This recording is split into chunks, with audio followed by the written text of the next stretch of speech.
Hello friends, Neha એજ્યુકેટરમાં આપનું સ્વાગત છે.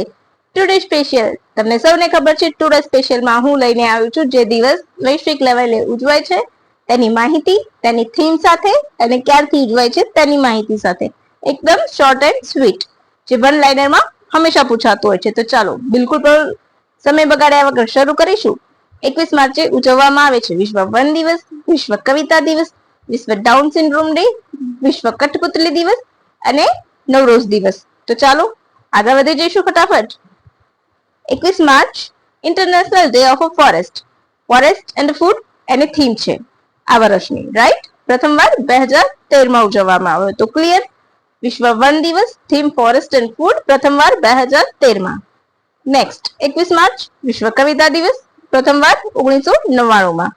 Poetry as a bridge of for peace and inclusion.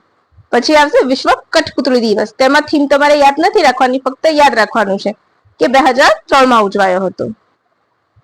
21 March તો most important world down syndrome day, પ્રથમવાર 2012માં ઉજવાયો. આ વર્ષની થીમ ઇમ્પ્રૂવ અવર સપોર્ટ સિસ્ટમ. ઇમ્પ્રૂવ અવર સપોર્ટ સિસ્ટમ એક પ્રકારની જેનેટિક બીમારી છે. 21 રંગસૂત્રો આવે છે, એટલે કે રંગસૂત્રોની કમીને કારણે થાય છે. ક્લિયર. અને મોસ્ટ ઇમ્પોર્ટન્ટ કે આંતરરાષ્ટ્રીય નવરોઝ દિવસ દર વર્ષે 21 માર્ચના રોજ ઉજવાય છે.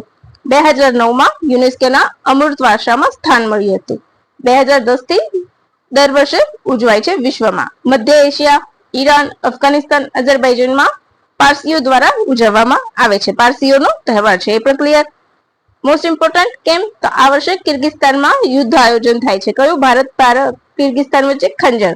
તેમાં ભાગ લેવા ભારત કિર્ગિસ્તાન ગયું છે. તો ત્યાં એ આ નવરોઝ ઉજવણીનો પણ ભાગ બનશે. તો બસ ફ્રેન્ડ્સ, કેવી લાગી માહિતી? મસ્ત લાગી ને? તો બસ આવી જ મસ્ત મજાની માહિતી સાથે તમારે અપડેટ રહેવું હોય તો મારી સાથે તમારે જોડાયેલા રહેવું પડશે. એના માટે તમારે લાઈક, શેર, સબસ્ક્રાઇબ અને કમેન્ટ બધું જ કરવું પડશે. અને તમારા ફ્રેન્ડ્સને પણ તમે સજેસ્ટ કરજો, જેથી કરીને જો એક માર્ક્સનું પૂછાઈ જાય આવું તો તમારો માર્ક્સ ક્યાંય નહીં જાય અને તમે યાદ કરશો ને હા મેમને. તો બસ ફ્રેન્ડ્સ, આવી જ મસ્ત મજાની માહિતી માટે સબસ્ક્રાઇબ કરવાનું બીજાને સજેસ્ટ કરજો. Right friends? તો બાય ફ્રેન્ડ્સ, અને ફરીથી હું કાલે આવીશ આવી જ માહિતી લઈને. Have a nice day friends.